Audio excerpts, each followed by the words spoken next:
pedagogía, la relación que hay entre el individuo y la sociedad, qué se hereda y qué se desarrolla.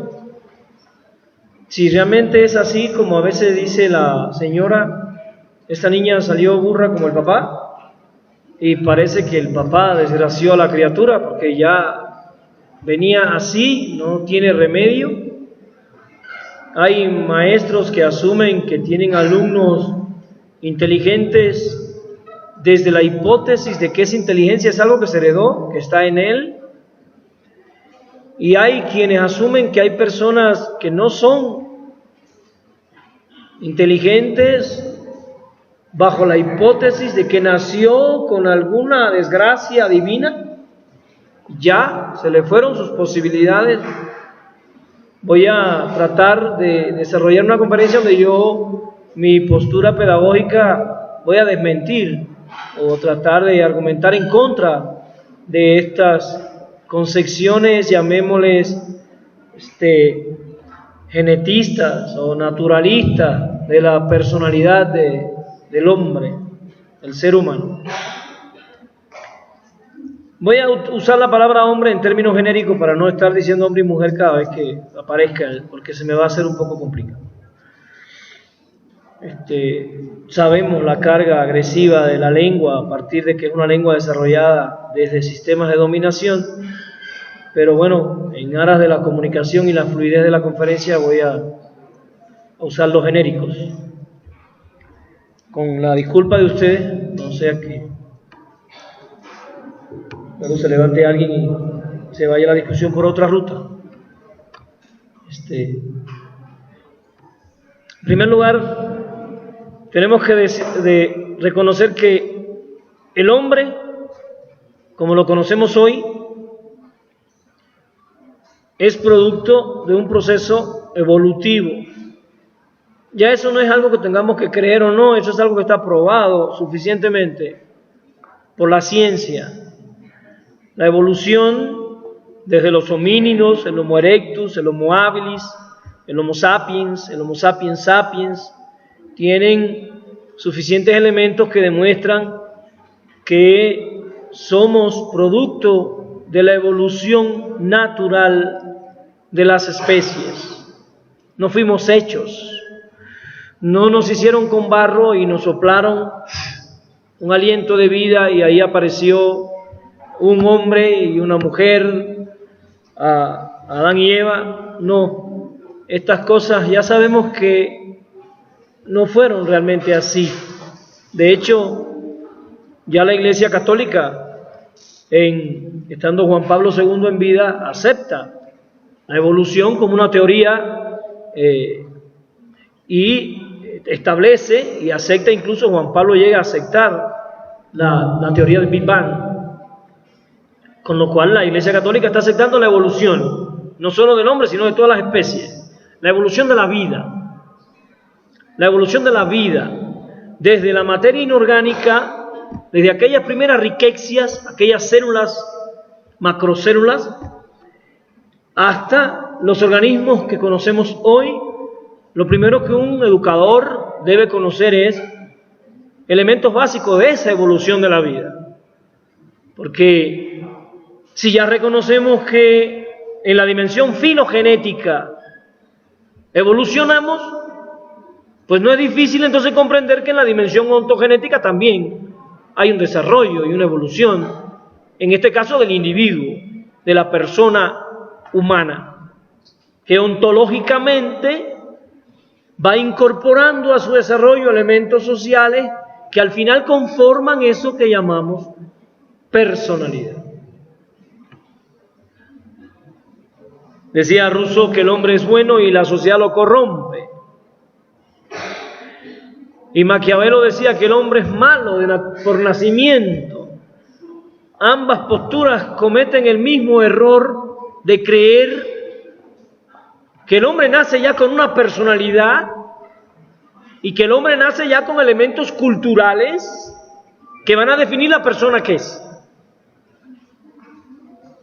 Hasta ahí Defiendo la idea que somos producto de la evolución, pero hay que reconocer que primero somos producto de la evolución biológica. Por tanto, somos seres biológicos, somos animales, somos representantes del mundo animal. Y en el plano biológico evolucionamos. Pero en algún momento en el desarrollo de la evolución biológica de los homínidos, como desarrolla, en mi opinión, también Engels en ese ensayo, el papel del trabajo en la transformación del mono en hombre, que se lo recomiendo a todos. Es un ensayo donde unen las raíces todo el desarrollo de las ciencias neuronales hoy en día. En algún momento esos animales empezaron a construir herramientas. Aquellas primeras hachas de piedra que se encuentran en las excavaciones. No es solo un hacha de piedra, no es solo una piedra tallada lo que hay que ver cuando se ve un hacha de piedra. Hay que ver la mano humana en proceso de formación. Y cuando uno visita en Oaxaca el Museo de Antropología y ve las diferencias entre las construcciones de los olmecas, los toltecas y los mexicas, y se va dando cuenta que las tallas en piedra de los mexicas eran mucho más precisas, delicadas, que la de los olmecas. No solo está viendo el movimiento de una mano, sino que está viendo también el desarrollo de una cultura, porque una generación va enseñando a otra, y a otra, y a otra. Entonces quiero que vean dos cosas en la evolución del ser humano: que el desarrollo de los individuos es solidario con el desarrollo de las culturas, y el desarrollo de las culturas es solidario con el desarrollo del individuo. No hay uno a priori al otro. No hubo un hombre a priori a la cultura, y no hay cultura a priori al hombre. Creando la cultura, el hombre se creó a sí mismo, construyendo instrumentos cada vez más precisos y desarrollados. El hombre desarrolló las capacidades que el hombre tenía. Pudiéramos decir entonces que el hombre crea a la cultura y la cultura crea al hombre. Voy a definir lo que es cultura antropológicamente para entendernos a partir de ahora. En los límites de esta conferencia, diremos que cultura es todo lo creado por el hombre. Cultura es todo lo creado por el hombre, tanto material como espiritual. Porque el hombre no solo creó cosas materiales, también creó cosas inmateriales, como la amistad, el amor, el egoísmo, la avaricia, el altruismo, que no lo puedes traer en una bolsa. Y aquí compré 3 kilos de avaricia, eso no puede ser. Puedes comprar 3 kilos de carne, o 3 kilos de arroz, o 3 kilos de maíz. Pero la avaricia no es un producto natural, la avaricia es un producto del hombre, de creación del hombre. El hombre crea la cultura. Constantemente el hombre está creando. Y si ustedes lo miran fijamente y toman un elemento de la historia y lo sacan a relieve, por ejemplo esta computadora, y checan que hay personas que escriben muy rápido, incluso no tienen que estar viendo el teclado, están mirándote y escribiendo de forma muy ágil, tú te preguntas, ¿y por qué esa gente escribe así, tan ágil? ¿Así nacieron? ¿Nacieron así o esa habilidad la desarrollaron? Pero la pregunta es, ¿y por qué desarrollaron la habilidad de escribir así? Porque inventamos este teclado. Si no hubiésemos inventado este teclado, ¿habría gente que escribe así? Inventamos un automóvil y hay gente que maneja muy bien. Si no hubiésemos inventado el automóvil, ¿habría gente que manejara bien? Entonces tienen que entender que cada vez que el hombre crea algo, ya sea material o espiritual, está creando habilidades, capacidades, conocimientos y aptitudes humanas que antes de esa creación no existían. Con cada creación el hombre está diseñando un hombre nuevo que usará esas creaciones y desarrollará en ese individuo elementos que los que vivieron antes de que esas creaciones estuvieran no tenían. Entonces hay que comprender que el hombre va creando a eso que llamamos cultura, pero pudiéramos decir que el hombre va creando al hombre mismo, porque todo lo que el hombre crea dentro de la cultura lo crea para servir ¿a quién? A ese hombre. Y cuando esa muchacha se pasa 2 horas frente al espejo arreglándose para cumplir expectativas que le impuso una cultura, está incorporando a su personalidad la baja autoestima que esa cultura del consumo capitalista creó para que ella se convirtiera en una compradora o en una consumidora compulsiva.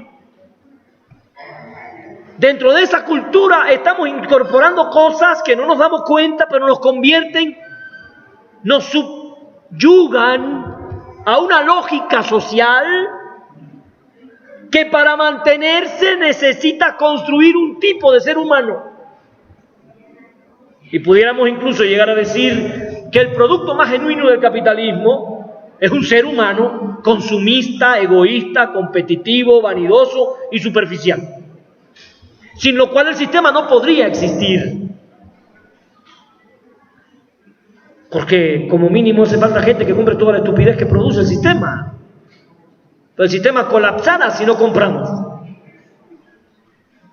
Y ahí el maestro va descubriendo la relación que hay entre el individuo y la sociedad. Y el maestro va descubriendo la enorme misión histórica que tiene. Porque él tiene que tratar de construir un mundo nuevo, educando a un sujeto que viene contaminado por el mundo que el maestro quiere superar en su pedagogía. Incluso el maestro tiene que entender que él mismo está formado en una lógica que no es la lógica que él quiere para educar a sus alumnos. O sea, que él trae defectos que lo incapacitarían para educar el tipo de alumno que la sociedad en un momento histórico necesita. Porque él es también educado y formado en el sistema que él quiere mejorar y por tanto él tiene que darse cuenta que él tiene que ser objeto de su propia atención pedagógica. Y ahí el maestro comprende que él es un educador que debe ser educado. Y que él quiere que los demás aprendan lo que él tiene que aprender. Y que él desea que los demás se conviertan en lo que él se tiene que convertir.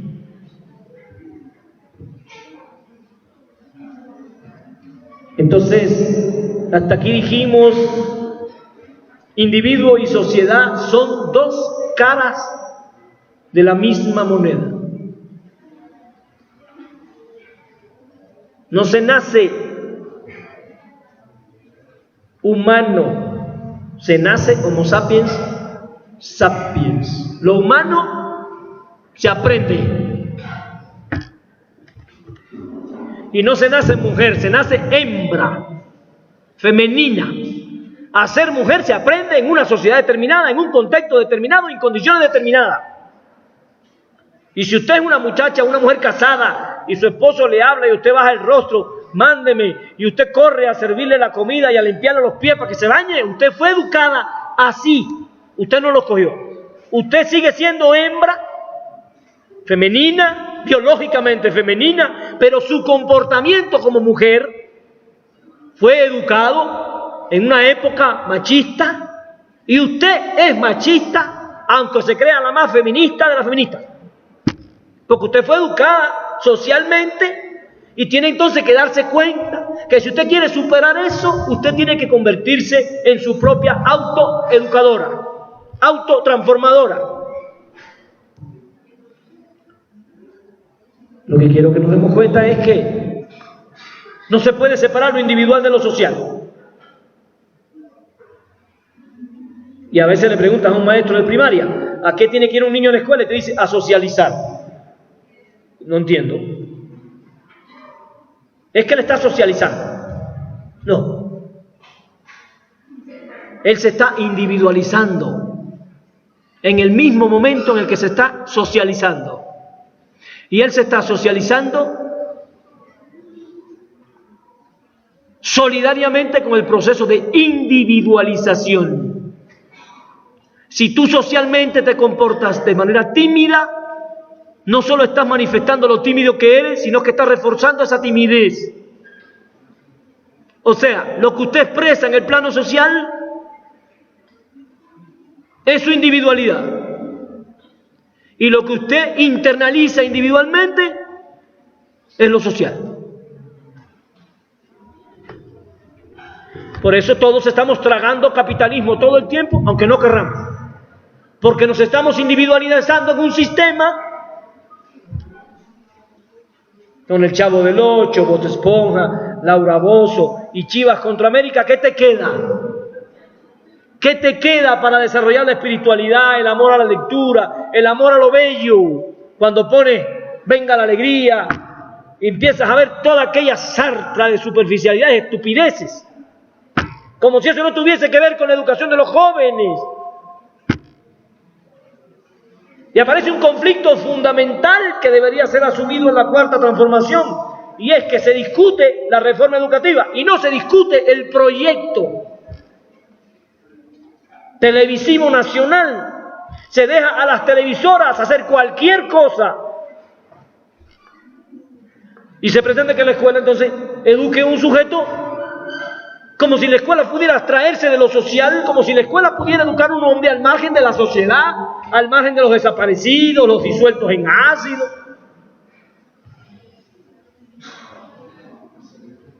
Entonces, si queremos discutir el proyecto educativo de la cuarta T, tenemos que discutir el proyecto cultural general de la sociedad. En primer lugar, los elementos televisivos, los elementos que conforman las redes, que hoy están participando en la construcción de un tipo de ser humano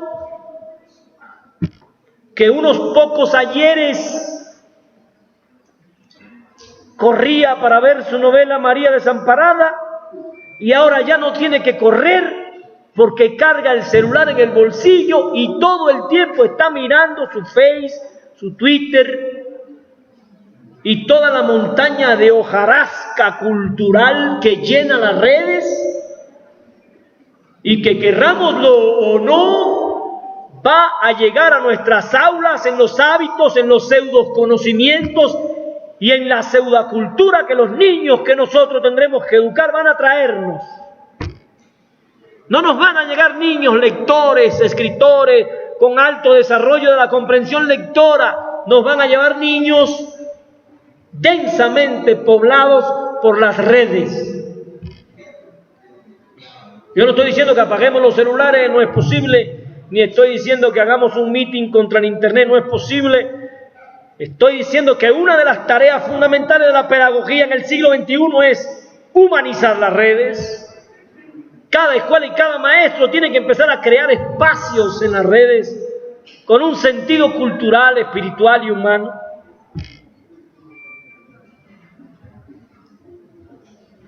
Y lo otro sería que empecemos a pensar en las currículas, porque las currículas que tenemos en las escuelas formadoras de maestros siguen siendo las currículas hace 30 años, cuando no había internet.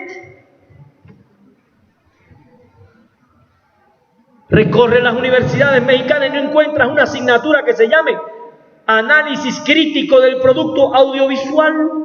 Están consumiendo productos audiovisuales a gran escala y no tienen idea de lo que están viendo, no pueden criticar lo que están viendo, no tienen criterios estéticos para criticar lo que están viendo. Utilización crítica de las redes. No, lo que estamos dando son Excel y PowerPoint en las universidades. Y los muchachos no saben hacer un video, no saben preparar elementos audiovisuales que subir a la red para que sus niños y sus jóvenes que mañana van a ser sus alumnos puedan mejorar el proceso de formación humana. Esos son graves retos que tenemos. Porque estamos suponiendo que el Internet es un derecho humano y eso es un disparate. Es como decir que el cigarro es un derecho humano, aunque sepamos que está lleno de nicotina. Pero todos tienen derecho a fumar. Es como si la pedagogía cerrara los ojos y dijera, es un derecho humano, que lo consuman. No me importa el veneno que porte. Es un derecho de los niños el acceso a Internet. Eso es un suicidio cultural, lo que pudiéramos estar haciendo si los pedagogos no empezamos a discutir seriamente la función social de la cultura en la construcción del ser humano, la función social de los medios de comunicación en la educación del ser humano. Hay que sentarse a discutir con Televisa de pedagogía, pero seriamente. Están diseñando caricaturas absurdas para formar niños tontos y después levantan la voz para criticar a la escuela o para criticar a los maestros o para hablar cualquier cosa de la reforma educativa de la que uno se da cuenta que no entienden nada, porque viendo la mediocridad de su producción cultural uno se da cuenta que no tienen sentido educativo ninguno. No pretenden tener responsabilidad histórica ninguna, lo que pretenden es cobrar y cobrar y cobrar y enriquecerse, embruteciendo una masa dormida de jóvenes que continúan consumiendo su producto pseudocultural de entretenimiento. Y voy a decir algo con mucha responsabilidad. El capitalismo, el imperialismo y el neoliberalismo comprendieron muy bien que la cultura es peligrosa. Una persona con cultura es y se vuelve peligrosa porque piensa, y a este sistema no le conviene a la gente que piensa. Una muchacha que lee se vuelve peligrosa para la iglesia, para su papá, para el esposo y para el sistema, porque piensa, lee, analiza, comprende.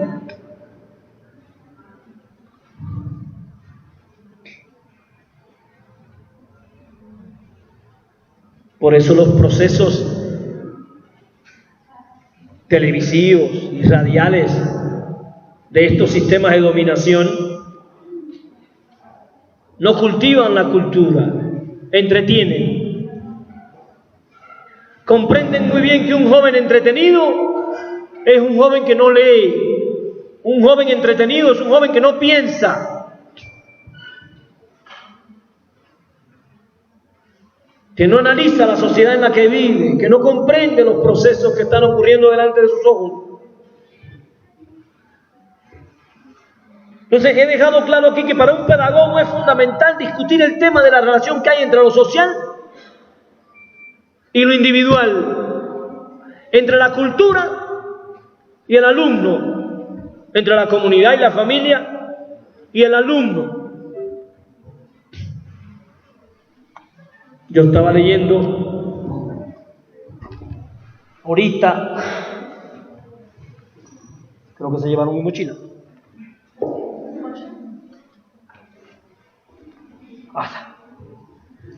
Ahí está el cable. Yo estaba leyendo ahorita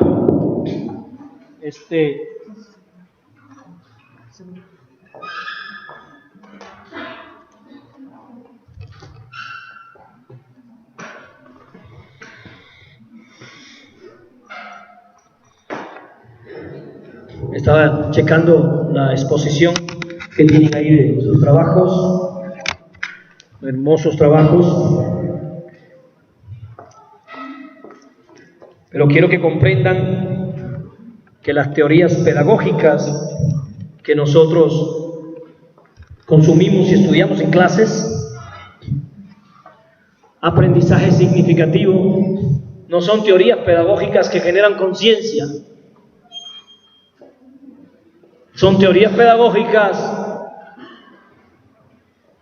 que se producen dentro de un sistema de dominación y que aparentemente están interesadas en que el niño desarrolle su inteligencia. Digo, aparentemente. Incluso cuando uno estudia Ausubel, la teoría del aprendizaje significativo te dice 3 elementos fundamentales: la significatividad lógica, la significatividad psicológica y que el niño quiera aprender.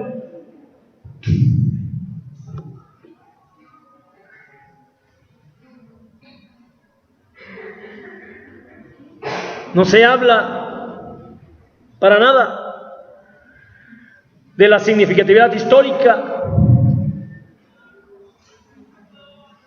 ni de la significatividad crítica. Por eso uno encuentra diferencias fundamentales entre Freire y estos otros autores. Porque Freire lo primero que dice es que la pedagogía es un acto político. La pedagogía es un acto de compromiso social. ¿A qué debe ir un niño a la escuela?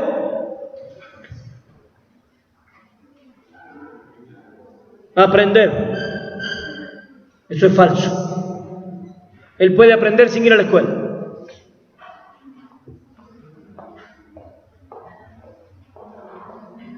Además de que la escuela puede estar enseñando cosas que no son para él urgentes. Porque si vivimos en un sistema de explotación de la mujer y del hombre, lo más urgente sería emanciparnos, liberarnos.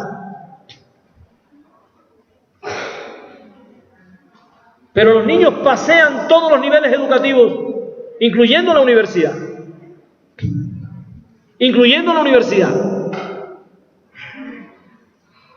Sin conocer su contexto, sin conocer sus urgencias.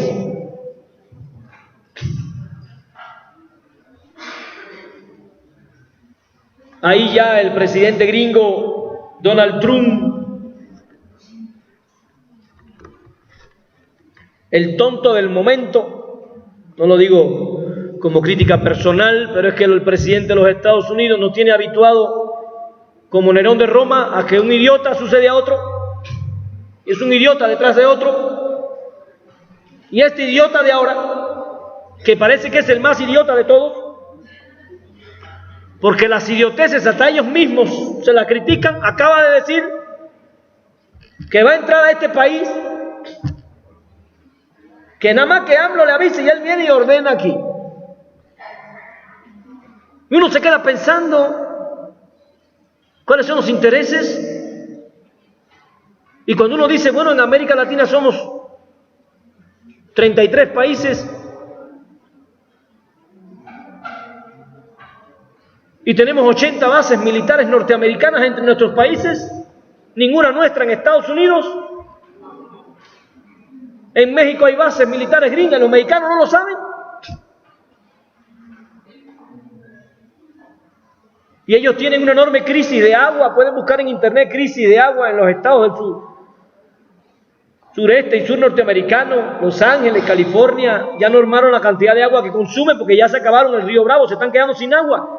Y tienen un estudio, esta gente tiene un estudio para llevar agua del acuífero de Chiapas hacia allá. Y apenas él grita, quiero ir allá, uno se da cuenta que lo que quiere venir es por el agua. Las guerras del futuro van a ser por agua. Ya hay más de 30 países en el mundo en crisis por agua. Hay gente en el mundo que camina kilómetros para buscar un poco de agua. En este planeta hay personas que no se bañan todos los días, pues no pueden. Ni siquiera una vez al mes, porque no pueden, porque entre bañarte y beber, tú escoges beber. En ese mundo están viviendo ustedes. Pero le construimos al joven una ampolla de cristal fantástica y falsa, donde le presentamos una sociedad que no existe y las crudezas de la realidad en la que vive no las conoce.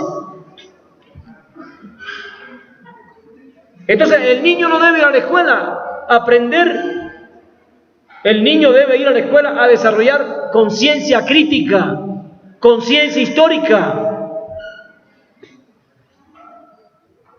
a conocer quién es, de dónde viene, cuáles son sus urgencias, Y entonces la pedagogía tiene que entender que la relación del individuo con la sociedad, que hoy se ha convertido en una relación de sometimiento y subalternidad, porque en la medida que la sociedad somete al individuo, él se vuelve subalterno a ese sometimiento y lo reproduce aún inconscientemente. Y tal vez la muchacha diga: yo me quiero casar de blanco en la iglesia con un anillo, ese es mi sueño. ¿Ese no es tu sueño? Las iglesias llegaron con los castellanos, el anillo llegó con los castellanos y lo blanco llegó con los castellanos. ¿Eso no es nuestro? Eso tiene que ver con la dominación histórica y cultural. Entonces, ¿a qué tiene que ir un joven a la escuela? A desarrollar conciencia histórica, a convertirse en un sujeto histórico.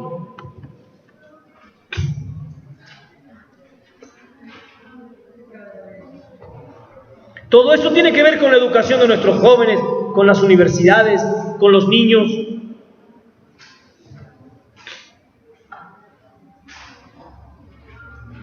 Y son temas fundamentales que discutir. En la edad que ustedes tienen, están construyendo sus proyectos de vida. Están pensando qué quieren ser y muchas veces están poniendo lo individual por encima de lo social. Incluso puede que algunos sean capaces de degradar lo social para realizar su proyecto individual. Y quiero acumular riquezas, aunque del otro lado la pobreza se tenga que amontonar en una esquina, porque mi sueño es acumular riqueza, porque eso fue lo que me estableció el sistema. Entonces descubrimos que la relación entre individuo y sociedad es más importante y fundamental para la pedagogía que lo que nosotros muchas veces pensamos. Yo creo que en el México de hoy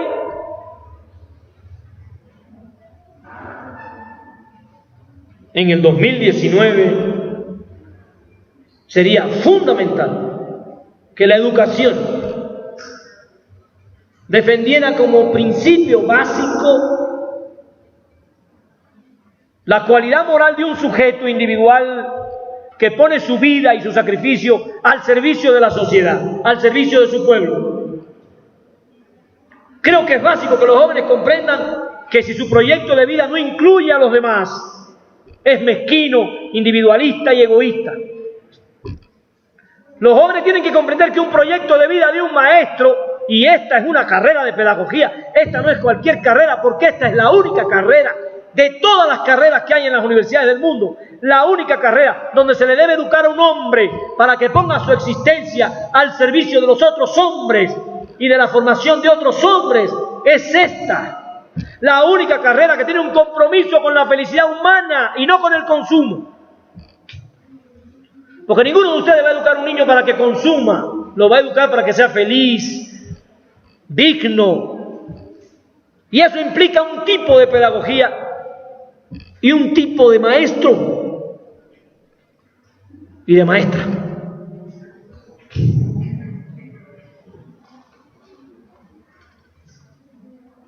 Porque si llegamos a la escuela con el bote esponja, con la foto del Chicharito en el celular,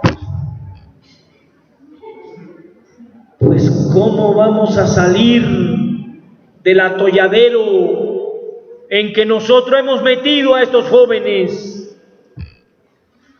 Porque tengo la claridad de que no son ustedes los responsables de esta basura de mundo que les estamos heredando. Somos nosotros los adultos los que creamos todo este chiquero de armas y de muerte. Y ahora, cuando los vamos a educar, tenemos la enorme responsabilidad de tratar de resarcir en lo posible nuestros propios desmanes. Entonces el hombre no nace bueno ni nace malo. El hombre se educa para determinados valores. Los valores que el hombre tenga son educables y eso es un principio de la esperanza pedagógica. La pedagogía es una ciencia de la esperanza, porque la pedagogía funda sus criterios pedagógicos en el hecho de que el hombre siempre podrá acceder a valores humanos superiores, de que el hombre siempre podrá reeducarse. Por eso la pedagogía es una ciencia de la esperanza. Nunca da por perdida a la humanidad, porque su misión es salvarla. Entonces habría que entender, la misión de un maestro es estar por encima de su tiempo. La misión de un maestro es salvar a este mundo. Nadie va a poder hacer más por este mundo que las maestras y que los maestros. Pero para eso tendríamos que convertirnos en un tipo de maestra y en un tipo de maestro. Porque cualquier maestra y cualquier maestro no puede salvarnos y no puede avanzar la cultura hacia la dignidad del ser humano.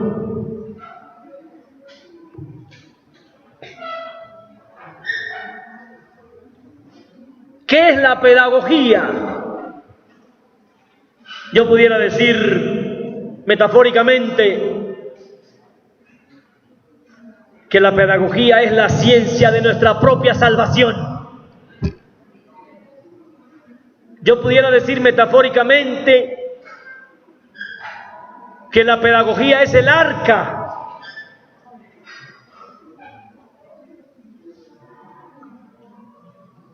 en la que no tendremos que meter una pareja de animales, sino que tendremos que meter otro sistema de valores, otra eticidad,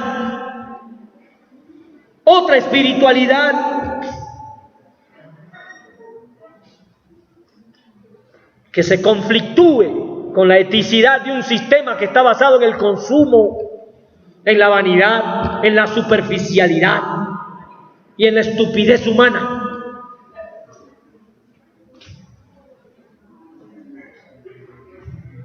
Eso tiene que ver con la pedagogía. Y si vamos a estudiar filosofía de la educación y no vamos a discutir estos temas, ¿para qué estudiamos filosofía de la educación? Y si vamos a estudiar historia de la educación y no vamos a discutir estos temas fundamentales, ¿para qué estudiamos historia de la educación? ¿Para seguir haciendo lo mismo? ¿Para seguir repitiendo los mismos discursos? Y ahí va la muchacha preguntando, ¿qué métodos puedo usar? Y buscando en los libros viejos que heredamos del capitalismo, ¿qué métodos usar para salvarnos del capitalismo? Sin comprender que los métodos que nos van a salvar hay que crearlos, tienen que ser creados por jóvenes comprometidos, inteligentes, capaces, aventados, que empiecen a buscar nuevas alternativas educativas para poder compartir con los jóvenes otros valores diferentes.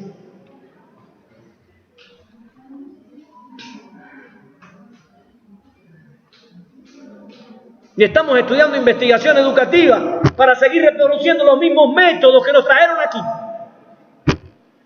sin darnos cuenta que estamos convocados a crear métodos de investigación diferentes, que desde la praxis emancipadora, desde el paradigma de la investigación-acción, puedan crear el conocimiento y la ética al unísono.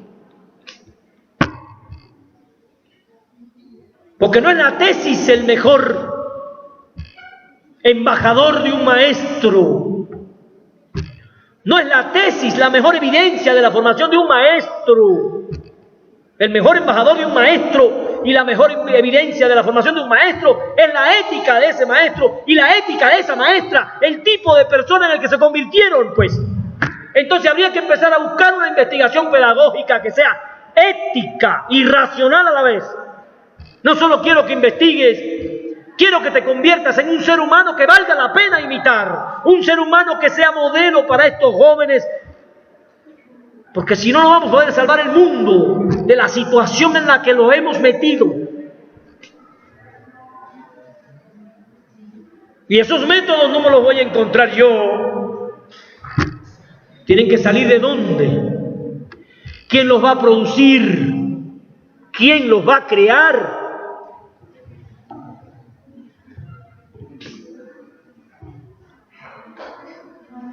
Entonces estoy diciendo, la pedagogía es la ciencia de la salvación humana. Es una metáfora, pero casi literal. Porque sin pedagogía vamos a estar tragando Laura Bozzo y Bob Esponja 500 años más. Eso también es una metáfora, pero por la ética de Laura Bozzo y Bob Esponja desfilan por ahí, no sé, muchísimas cosas.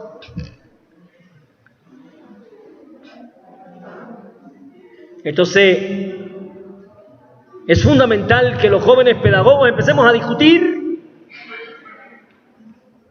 cuál es el papel de los valores en la sociedad nueva que queremos crear.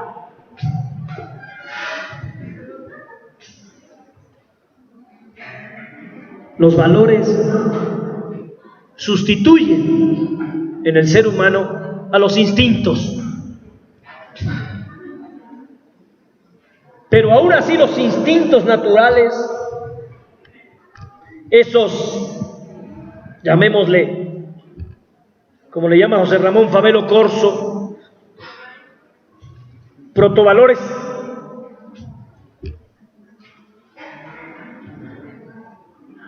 los gatos le temen al agua, pero si hay un diluvio y los gatitos están en peligro de ahogarse, la gata se avienta al agua y saca a sus hijos. Aún cuando tiene el instinto de conservación aplicado a su propia existencia individual, es capaz de poner en riesgo su propia existencia individual para salvarla de su prole. Si el instinto de conservación en los animales fuese tan crudo como el instinto de conservación en el neoliberalismo, somos peores que los animales cuando somos neoliberales.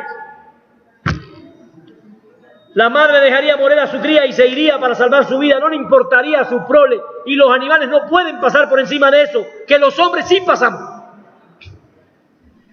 Porque algún ser humano puede estar lleno de riquezas, con otro al lado muriendo de hambre, y no le importa. Eso es lo que le da el neoliberalismo a nuestra ética social y a nuestra ética individual. ¿Cómo vamos a superar eso?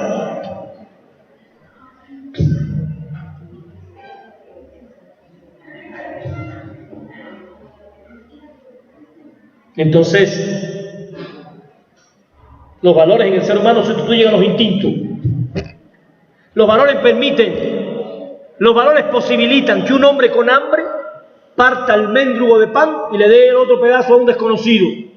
Eso es actuar en base a valores. Los valores permiten que yo tenga sueño y estoy cansado, pero tengo que leerme a este autor para mañana y soy capaz de sacrificar el sueño y leerme al autor. Estoy decidiendo en base a un valor, estoy valorando la tarea de estudio. Los valores nos permiten pasar del egoísmo al altruismo. Son los valores los que nos permiten proteger a las compañeras, proteger a los niños, proteger a los débiles y a los enfermos. Los valores humanos, porque el machismo es un antivalor del capitalismo, el egoísmo es un antivalor del capitalismo, la vanidad, la superficialidad, la inutilidad como valor.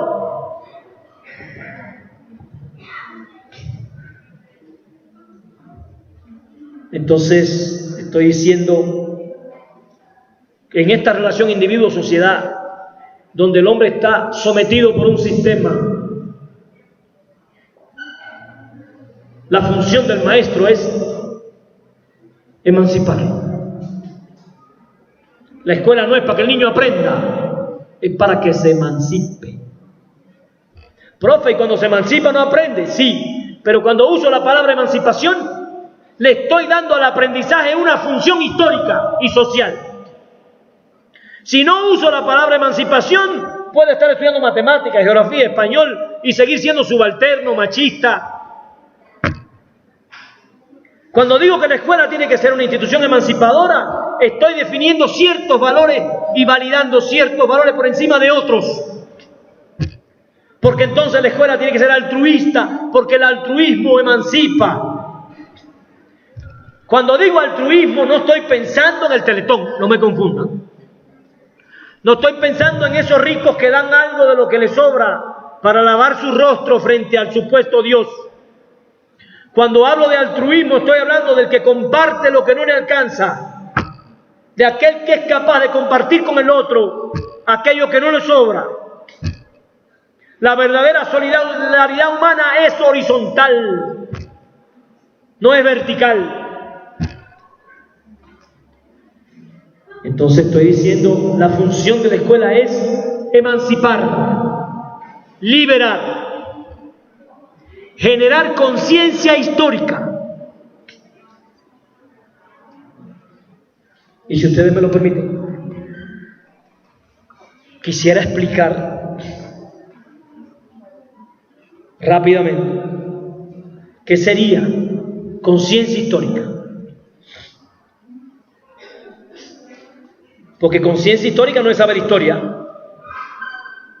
Usted puede saber mucha historia y no tener conciencia histórica. Yo puedo saberme las fechas, los personajes, los acontecimientos. Puedo incluso conocer detalles de las fechas, los personajes y los acontecimientos. Eso no me da conciencia histórica. Conciencia histórica es, desde mi postura, desde la postura que estoy defendiendo, al menos 4 elementos fundamentales.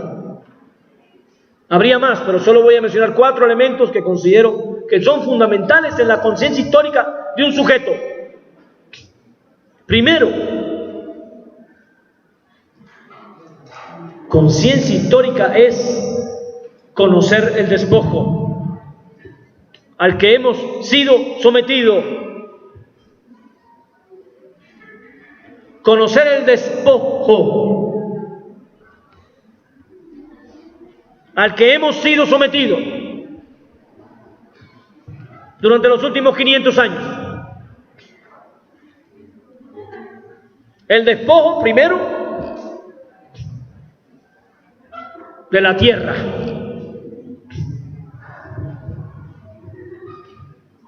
No sé si ustedes saben que el Popo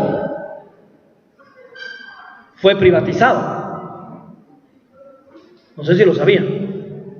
Pero el Popo también fue vendido a un privado que tenía el sueño de sacar azufre del volcán para construir pólvora.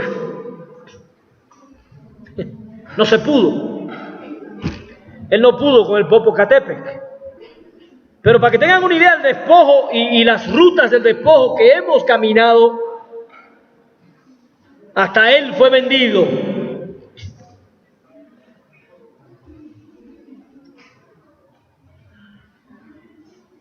Más del 35% del territorio hoy de este país que llamamos México, a mí me queda claro que ustedes no son mexicanos.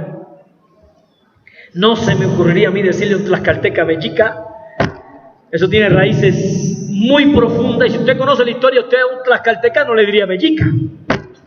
Porque él te va a decir, discúlpame, yo no soy mexicano. En todo caso, soy tlaxcaltecano. Pero a mí los mexicas nunca me dominaron, así que no me llames mexica. Porque se tomó el nombre de una de las culturas y se le puso al todo el territorio, obviando las cientos de naciones que aquí existían, que no eran mexicas,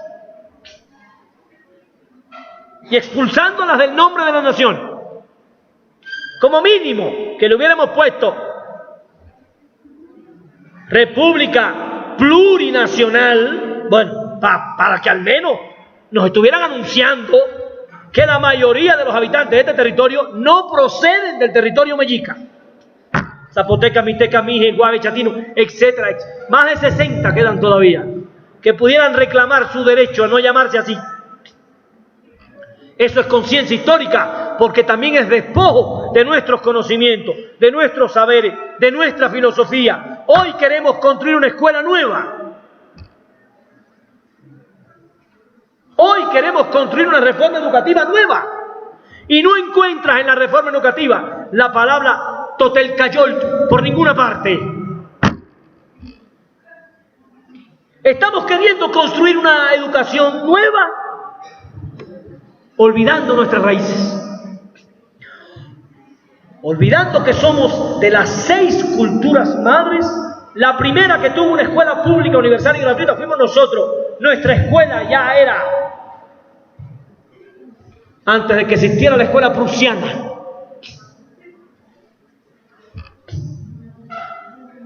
Habría que estudiarse por ahí el texto de Guillermo Marín, se lo recomiendo, Pedagogía Tolteca, para que vieran desde cuándo nosotros tenemos nuestros Cuicacali, Tespolcali, nuestros Calmecac. Nuestra filosofía educativa es muy anterior. Y lo más interesante es que cuando Esparta estaba desarrollando una filosofía educativa basada en el esclavismo y el estoicismo espartano para dominar a otros pueblos, nosotros teníamos una filosofía educativa espiritual. Y cuando estudiamos historia de la educación, no nos hablan de nosotros, nos hablan de Roma, Grecia y Esparta. Como si esas fueran las raíces educativas nuestras. Esas son las raíces educativas europeas, está bien, pero estamos en América, pues. Y aquí las raíces educativas son otras. Y el lema fundamental de la educación nuestra era educar un rostro propio y un corazón verdadero. Imagínese una alumna con un rostro propio y un corazón verdadero. Una alumna con rostro propio se vería en el espejo de forma natural y estaría feliz y orgullosa, sin querer aparentar más nada que es, porque ella es. Y ese era el lema. En el periodo tolteca, estoy hablando del 200 antes de Cristo hasta el 800 después de Cristo, Roma no era Roma cuando nosotros, yo estoy hablando de una época anterior. Y ya nosotros teníamos escuela, teníamos maestros y teníamos una filosofía educativa, humanista, espiritual, altruista, los maestros toltecas. Entonces, cuando yo me refiero al despojo, me refiero al despojo de la tierra y al despojo de los saberes. Conciencia histórica, además, es poder reconocer a tu verdadero enemigo. ¿Quién es tu enemigo?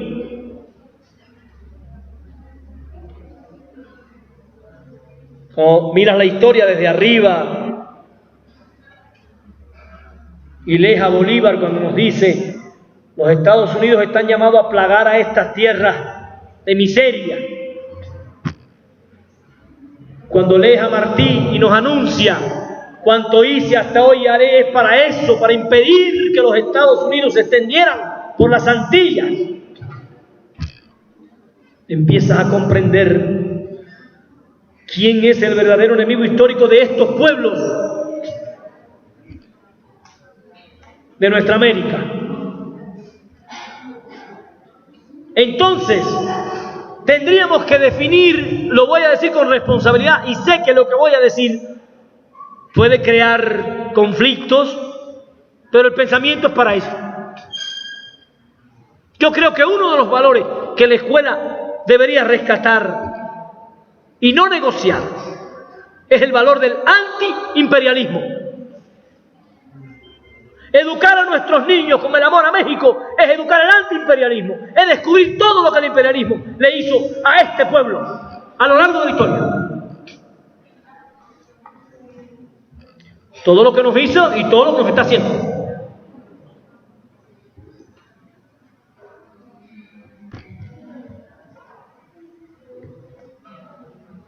Y conciencia histórica además es reconocer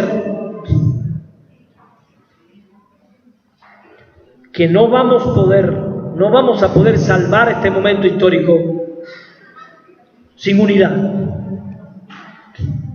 La escuela nuestra, pedagógicamente, es una escuela individualizante. Cada quien en su silla, con su tarea, por su cuenta y riesgo.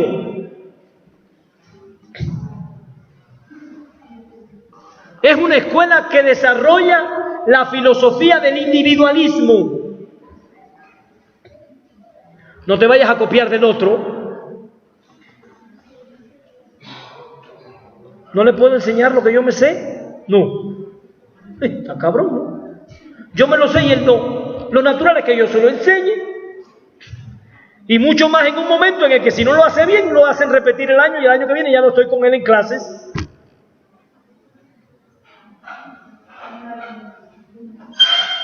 ¿Por qué no creamos otros modos, otras maneras de educar a nuestros alumnos y de concebir los exámenes sin que tengan esa profunda y alienante misión individualizadora, competitiva y meritocrática? Son tres elementos sustantivos a los exámenes como hoy los estamos aplicando. Individualizador, competitivo y meritocrático. Es que suponemos que si hacen una actividad en conjunto, no puedo llegar a saber lo que sabe el individuo. No hay que sufrir mucho, maestros. Son creencias. Yo nunca voy a saber lo que sabe un alumno. No es posible. Y yo nunca voy a poder medir los conocimientos de un alumno. No es posible. Son creencias que tenemos muy viejas. Le hago 5 preguntas o 10. Si la responde bien, le doy un 10. Nadie me dijo que alguna vez pudiera ocurrir que solo se sabía esas 10. O un niño no respondió ninguna y reprueba, y nadie me dijo alguna vez que tal vez son las únicas 10 que no se sabe. ¿Cuántos de nosotros no pasamos por la experiencia de llegar a un examen y sonreír porque nos preguntaron lo único que no sabíamos?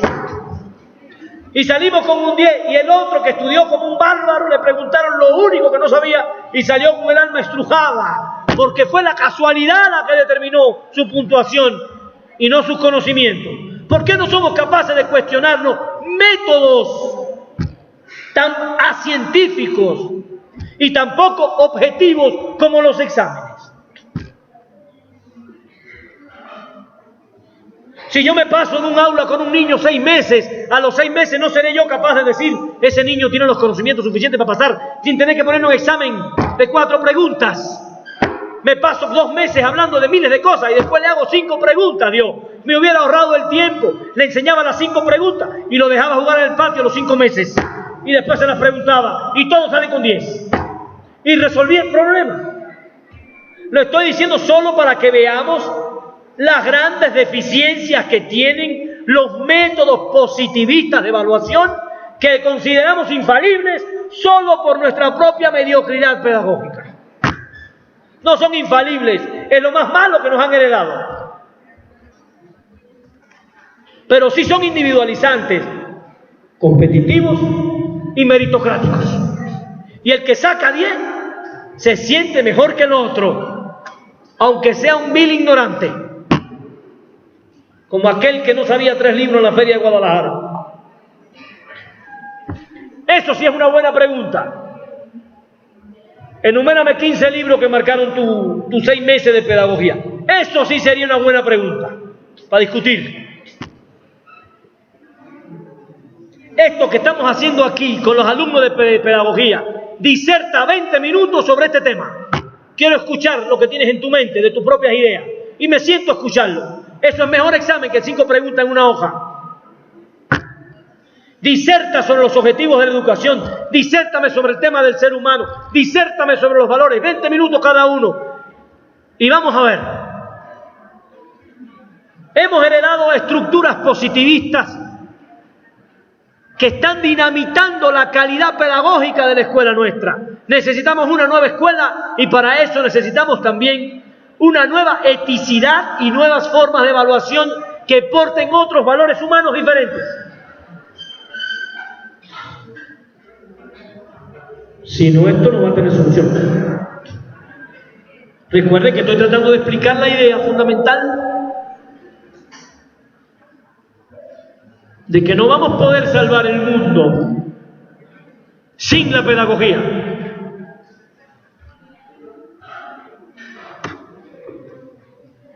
Yo que tengo fe en la cuarta transformación, me doy cuenta que sin educación no va a haber ninguna cuarta transformación. Cuando pasen 6 años vamos a estar en el mismo lugar y con los mismos problemas. Si el cambio no es educativo, no vamos a ninguna parte. No se trata solo de eliminar la pobreza. Estamos eliminando la pobreza material, pero tenemos que aniquilar la miseria espiritual que nos está heredando el sistema de explotación. Hay que fundar una nueva nación en una nueva espiritualidad para poder avanzar. Entonces dije, conciencia histórica es conocimiento del despojo. Y dije, es reconocimiento del enemigo. Y en tercer lugar, conciencia histórica es comprender que solo la unidad nos va a llevar a la victoria. Por tanto, los grupos de pedagogía se tienen que convertir en grupos unidos. Tienen que funcionar como hermanos. Necesitamos grupos de pedagogos que le digan a los maestros, hasta que no aprobemos todo, no queremos la calificación de ninguno. No necesito mi 10 si tengo al lado un compañero reprobado. Necesitamos otra oportunidad de examen, vamos a ayudarlo, vamos a trabajar con él hasta que todos pasen, porque necesitamos urgentemente que todos los que entren en el primer año se gradúen en el último. Y para eso habría que trabajar una ética diferente en clases. Incluso para trabajar con los compañeros esos flojos, que no traen conciencia, que no le echan ganas. Eso también son elementos educativos. Ese compañero está siendo dominado por la lógica tradicional del sistema, necesita ayuda. No que lo lancen a la calle a ver qué pasa.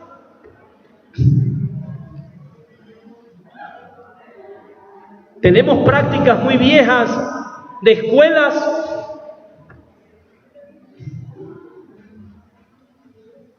en las que algún joven comete una falta y lo sacan de la escuela una semana. Eso sería como un pedagogo diga, ¿no? Como que el médico diga, tienes bronquitis, te vas para tu casa, cuando se te quite regresas. Aquí no te quiero con bronquitis. Porque es un maestro que tiene un muchacho con problemas educativos y le dice, vete para tu casa, cuando tengas los valores que yo necesito, regrésate. Entonces la pedagogía se desarma, ya no es una ciencia de educar, ya no es una ciencia de la esperanza, ya no es una ciencia del hombre. Nos pondríamos los maestros entonces la pechera blanca de yo soy perfecto, necesito alumnos perfectos, y el que no sea perfecto, para afuera. Esa pedagogía no nos va a ayudar. Necesitamos maestros que asuman los retos que el capitalismo le está inoculando a nuestros niños. Llegan sin hábitos de lectura, llegan egoístas, llegan sin valores. Necesitamos maestros que se puedan enfrentar a eso con toda la esperanza del mundo y que trabajen con esos niños sin necesidad de expulsarlos de sus aulas. Por eso digo, la pedagogía es el arca, no de Noé, aunque sí de la salvación. La pedagogía es el arca de la esperanza, es la ciencia de la esperanza. La pedagogía es la ciencia de la confianza. Aun cuando su alumno no aprenda, usted no tiene derecho a perder la confianza y tiene que seguir dándole confianza a ese niño. Aun cuando su alumno usted vea que no avance todo lo que se quiera, usted no puede perder la esperanza y no puede perder la confianza en ese niño, porque cuando el maestro pierde la confianza en el alumno se queda solo y sin confianza y empieza a dudar de él mismo. Eso no es pedagogía, es un sistema carcelario. Por eso digo, la pedagogía no puede sobrevivir sin la esperanza, sin la confianza, sin la ética. ética, pero una nueva ética, la ética del colectivo. Todos juntos es mejor que unos primero y otros después. Todos juntos es mejor que unos primero y otros nunca.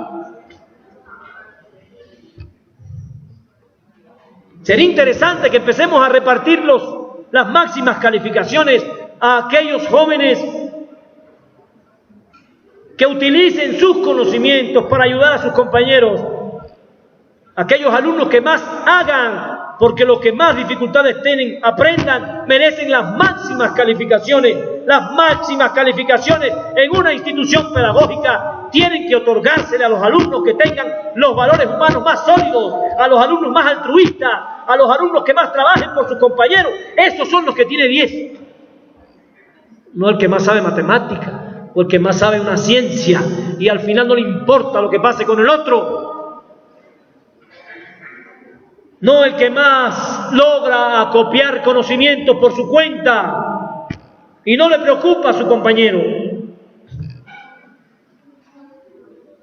Estos son elementos que tenemos que discutir en la filosofía de la educación, porque estamos heredando una filosofía de la educación racionalista, instrumentalista, que nos ha llevado a muchísimas confusiones. Yo los exhorto a empezar a investigar seriamente todas las teorías que nos han vendido. Inteligencias múltiples. Ahora resulta que mi niño tiene un tipo de inteligencia y el otro tipo de inteligencia y el otro tipo de inteligencia. Ahora resulta que ya no es el plano cultural.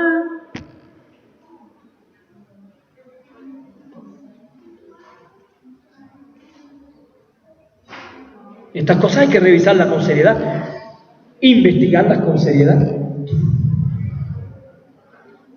Un niño que desde pequeño está en escuelas donde se desarrollan actividades musicales, de teatro, literarias, espirituales, cuando llega a la secundaria, ¿será un niño que le gusten esas cosas? Como tendencia debe ser, es lo que ha ido internalizando.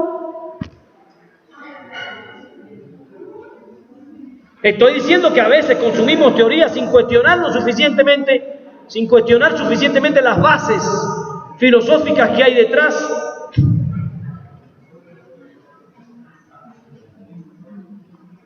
Porque la teoría de las inteligencias múltiples está considerando como hipótesis de partida que hay inteligencias heredadas al margen de la cultura, al margen del contexto familiar, al margen del contexto comunitario.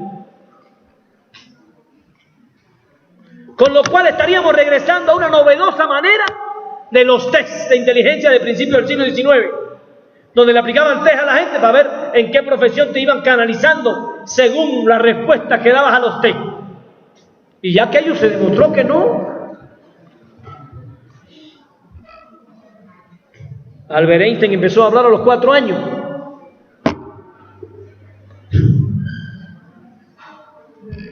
A los 25 ya era el autor de aquel famoso ensayo, la teoría general de la relatividad. 25, muchachito. Entonces, lo que estoy sugiriendo y he querido sugerir a lo largo de esta hora de plática es la relación entre el individuo y la sociedad. Voy a concluirlo así. La relación entre el individuo y la sociedad es una relación ética, no solo racional. La sociedad le sirve una cultura al sujeto, lo somete, en el caso de esta sociedad capitalista, y la escuela tiene la misión de superar los tiempos en que vive y educar al hombre para el futuro. Cierro mi plática con esta idea. Muchas veces nos dijeron que no existe la máquina del tiempo, que no es posible viajar al futuro. Es falso. La máquina del tiempo existe y es la escuela. Si la escuela educa para el pasado, está regresando los jóvenes de hoy a una época superada por la historia. La escuela está convocada a educar para el futuro. Un futuro mejor es posible. Y ese tiene que ser el compromiso de la pedagogía y la escuela moderna.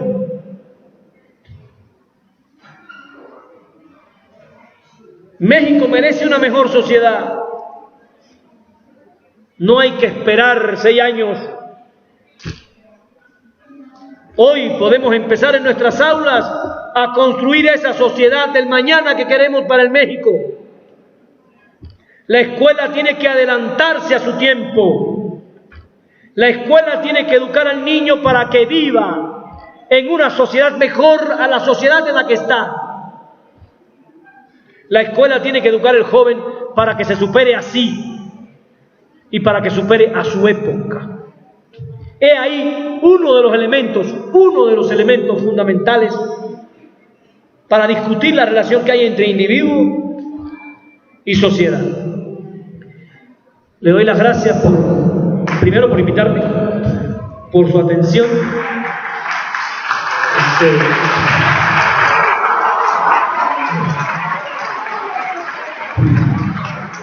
Ahora les voy a pedir que en la hoja que tienen ahí, les voy a dar 2 minutos para que en esa hoja que están escribiendo escriban una pregunta. Es más fácil escuchar y tomar nota que pensar. Cuando los invito a escribir una pregunta, los estoy invitando a cuestionar lo que estamos diciendo.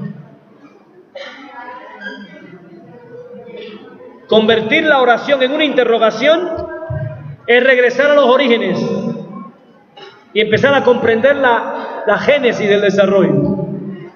Por eso les estoy pidiendo, por favor, escriban una pregunta que quieran hacernos. Muchas gracias.